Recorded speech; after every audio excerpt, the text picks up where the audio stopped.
I would never imagine. I could never imagine doing something like this, like something like this. Making a video about my life, just for people to know, or just putting myself out there for people to see. Um, but I guess you just kind of you gotta go with you gotta go with what life throws at you.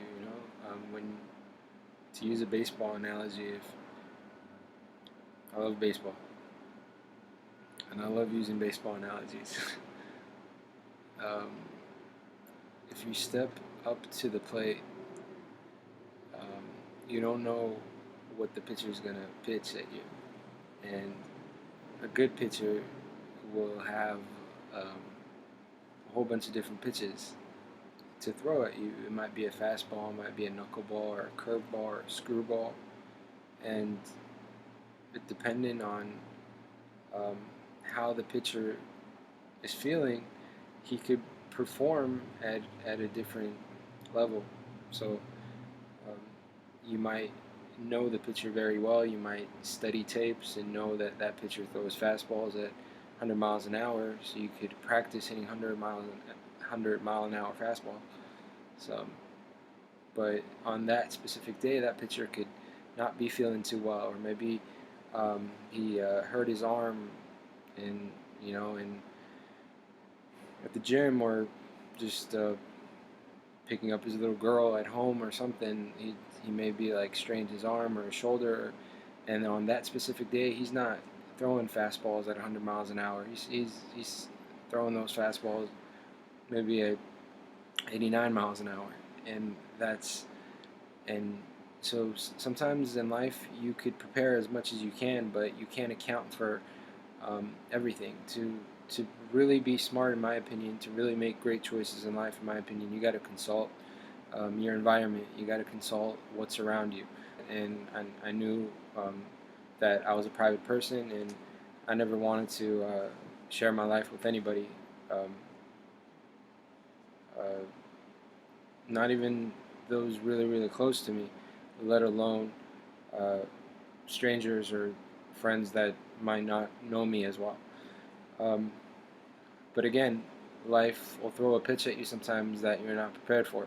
People who are interested in that region of the world know that as the 79 revolution of Iran, um, where the monarchy in Iran, the monarchy was replaced by a something of a regime, something of a dictatorship that's recently, uh, uh, I guess, sort of fused into a democratic dictatorship, which is, I'm sorry, but um, what ended up happening is my grandfather, who's an actor, he was blacklisted and he wasn't allowed to act anymore because he was a close friend of the monarchy at the time. And a lot of actors, this happened to a lot of actors, a lot of musicians, a lot of people. Um, One of the reasons why, for those of you who live in Los Angeles or a lot of popular cities like Atlanta and New York, um, Washington, a lot of the reasons, a lot of the Muslims, specifically a lot of the Iranians that you see around you, a lot of them are a part of that, are sort of the result of that 79 revolution. Their families, they sort of moved here, a lot of them out of fear. So they migrated, they left out of fear because how the new regime worked, it wasn't that they handed out pamphlets and said, okay, here are the new rules and we need everybody to follow it. It was a revolution. It was a war between the old methodology and the new methodology. When this campaign, this uh, new new power set into motion, they already knew who their they already knew who their oppositions were. They already knew who their friends were, who their allies were, and they had no interest in making friends with their enemies once they came into power. Once they finally took over, right? So that's a little history lesson, I guess, for those of you that don't know anything about that. The first night I showed up on the red carpet, I was not prepared, and um, it, basically the current host, who was the host who took that night off, happened to be there with me, not on camera but off camera, and she was just feeding me answers like who this person is and what type of work that they've done and what show they're from. And that's the first time I really like found out that people, especially I mean not people, but entertainers will get really mad if you don't know them. I mean, if they think that you should know them and you don't know them, they're gonna get mad. And I guess in their opinion, if you're a TV host, then you fall into the category of people who should know them. I received threats, starting with email threats, then text messages, phone calls. Um, I was in person, face to face threats, um, everything and anything that you could possibly imagine.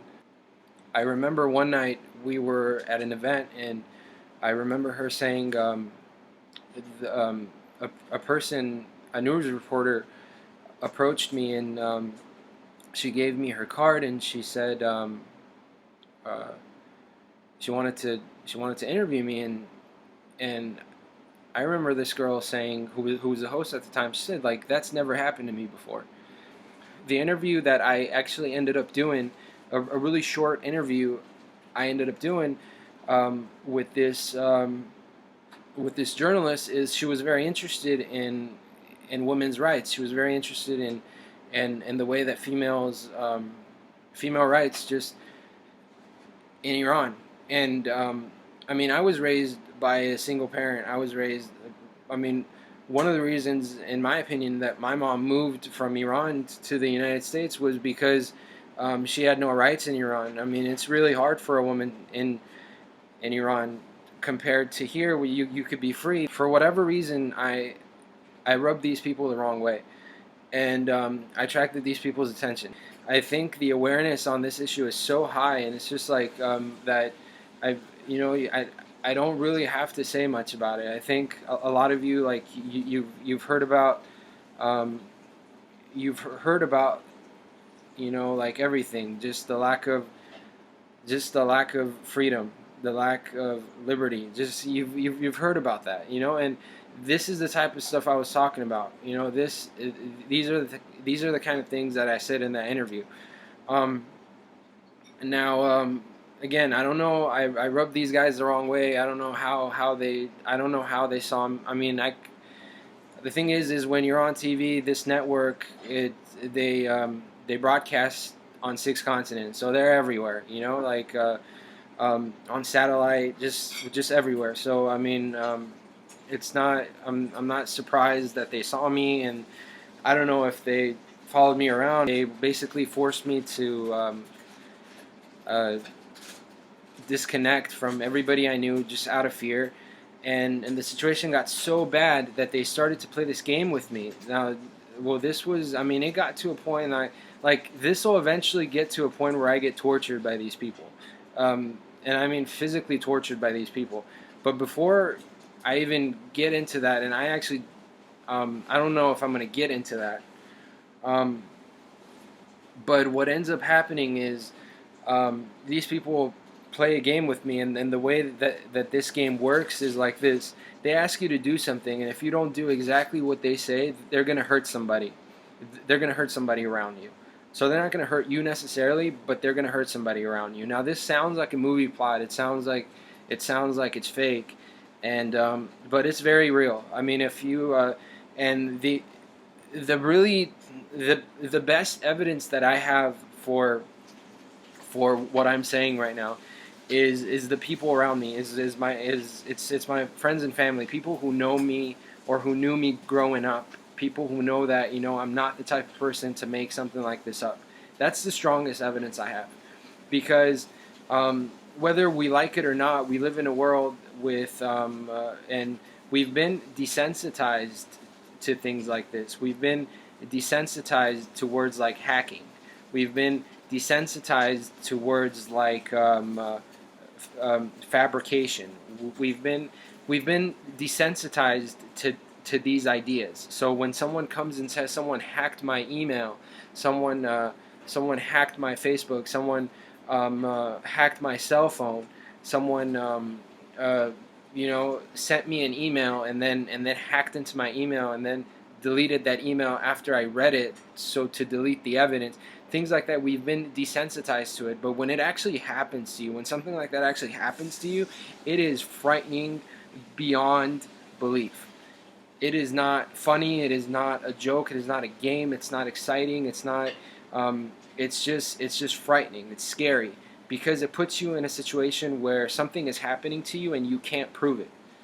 And that is the way that these people operate. I mean, they are a military. They have resources that and they prove to you that they're a military because they tell you that don't play games with us.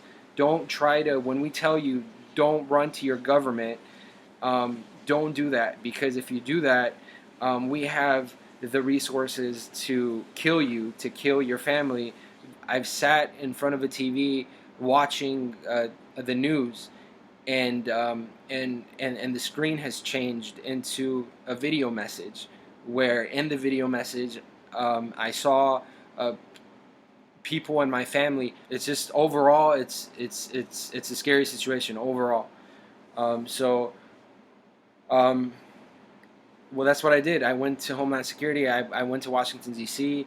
I wrote all these emails and I wrote all these letters, because when I went to Washington, I went to Washington demanding to talk to the president, but that's not how it works. Like, things don't work that way, because the government is dealing with so many threats, and they're dealing with so many cases that are like this, that you basically get put in line. You get put in a line. You gotta. They have you talk to your congressman first, and then they schedule an appointment for you, and that's when they when these people step in, when it's your turn to talk to your congressman, when it's your turn to get that information out there. That's when these people come in, and they do whatever they have to do to make sure that interview does not happen, to make sure that the authority that you need to speak to does not see you. I kind of got fed up, and that's when I went to Washington D.C. and then what ended up happening after there is they told me that we're gonna publicly humiliate you. That's what that's gonna be your punishment, for doing what you did. And just making this video is something that could possibly get me in trouble. What I have to deal with every single day of my life is unbelievable, and it's unbearable, and I just can't take that anymore. I can't deal with that anymore. Just a few months ago, there was a crime at my school, and I was arrested and I was put in jail for doing that crime.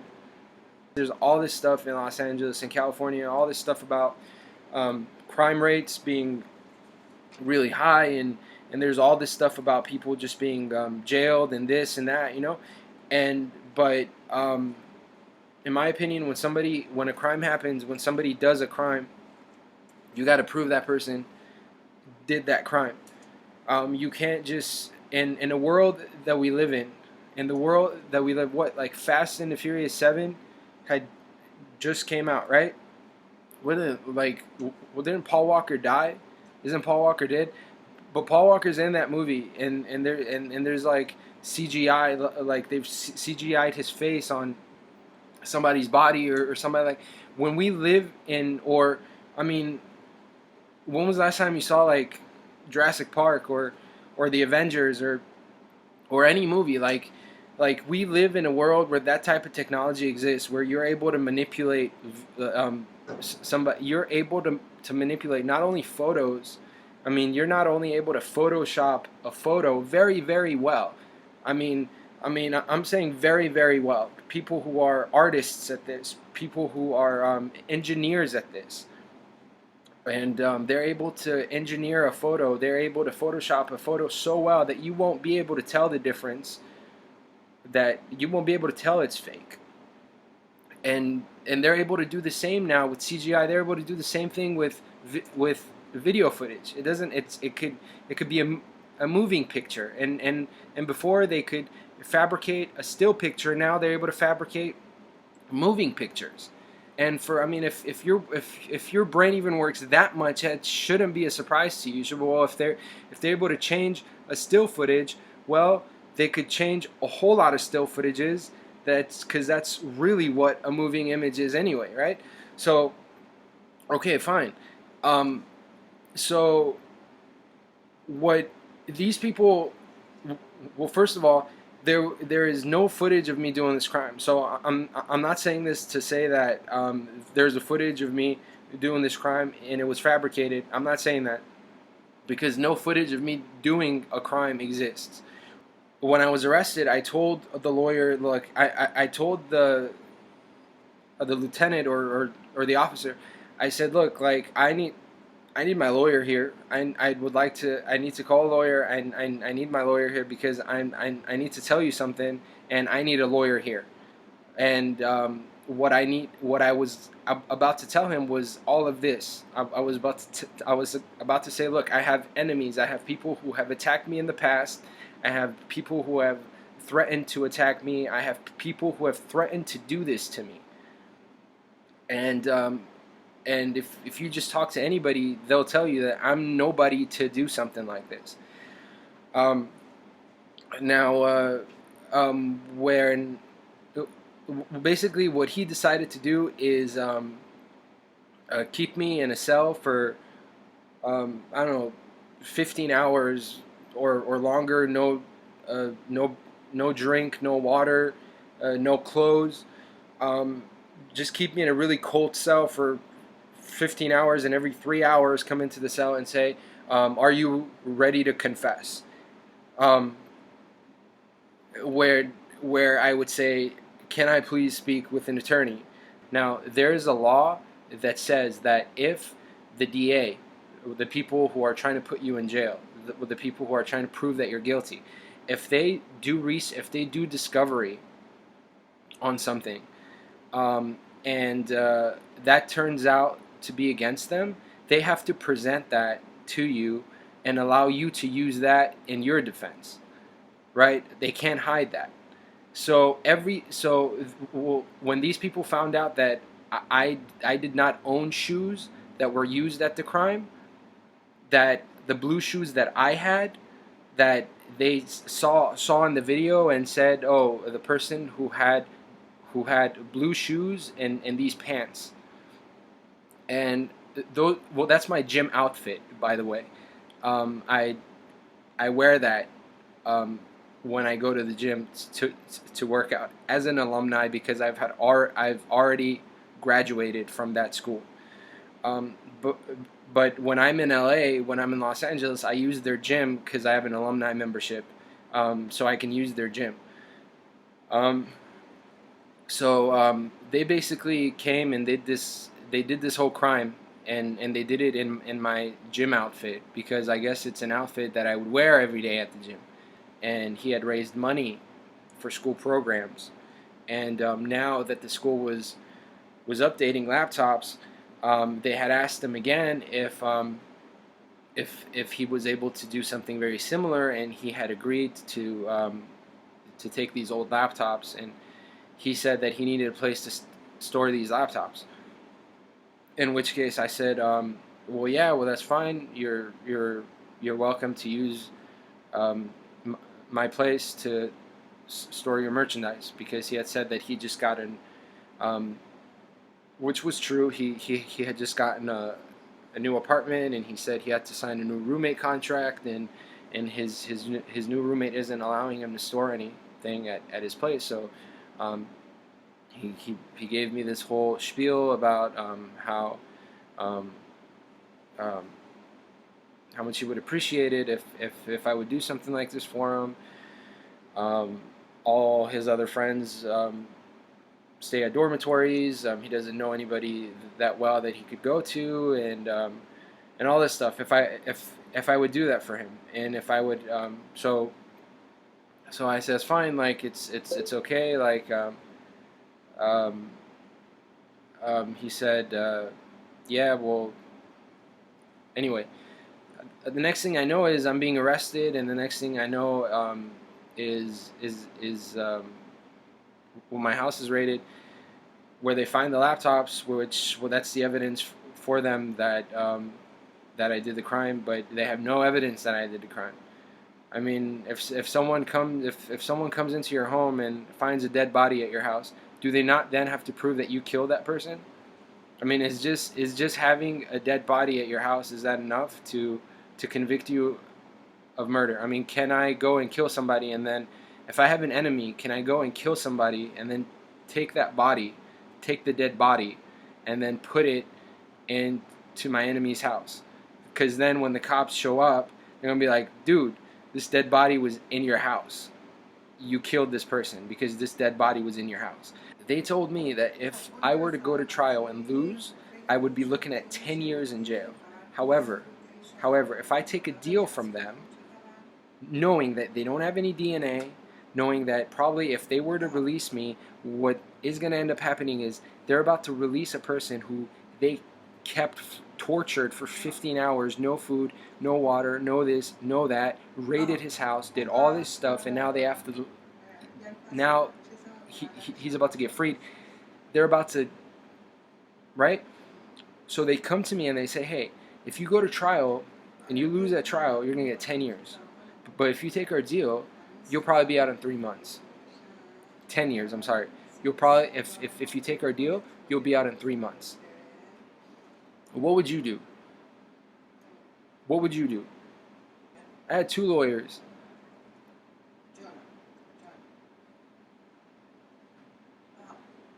But it's, do you know how much it costs? It costs about $120,000 to fight a case completely from start all the way through jury trial and finish, where they have to do that type of discovery.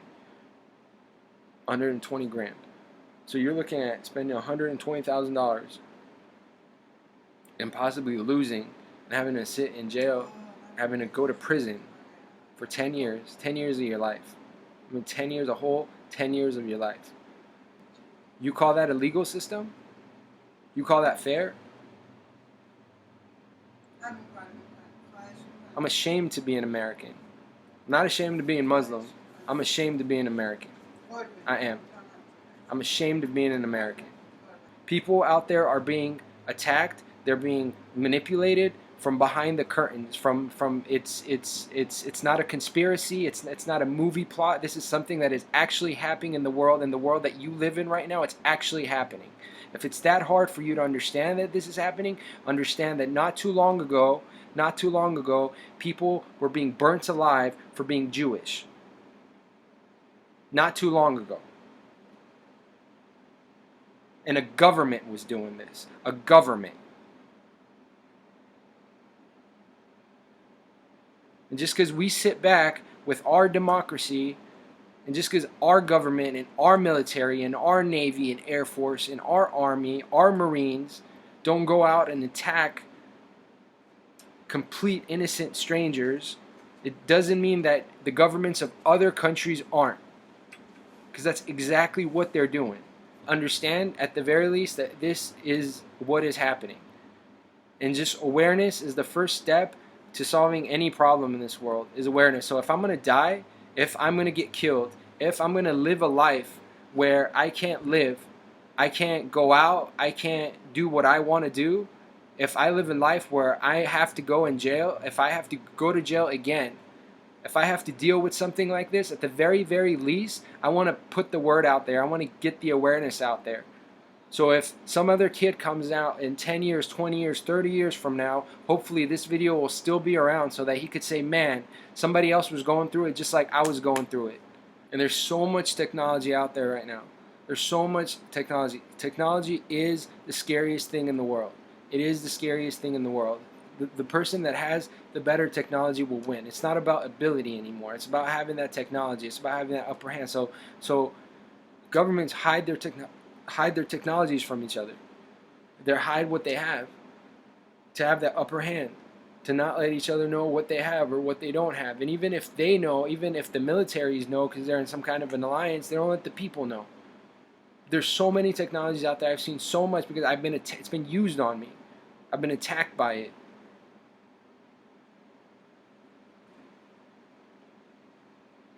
So I'm telling you right now, at least know that this is going on, right? And at the very, very least, right, if you're going to be out there, if you're going to give me support, the best, like I can use everything and anything I possibly can. But you know what? If I'm going to die for this, the only reason why I made this video, I told you as a child, I never thought I would ever do anything like this. But I've come to the point where I'm like, if I'm going to die over this, and if I don't put this video out, if I don't put at least something out for somebody else that in the future maybe is going through exactly what I'm going through, for them to have something to lean back on, then I'm going to regret that. Then I'm going to regret that. And yeah, like, the video can get manipulated, it could get deleted, it could get all that stuff could happen, but I'm doing this with hope, out of faith and out of hope. I'm doing this out of hope and out of faith. No matter what, I was raised a Christian. I was raised in the United States. I was raised an American. No matter what my background is, no matter where I come from. And I was taught that you should never give up. You got to never give up. And that's what I'm doing. I'm not giving up.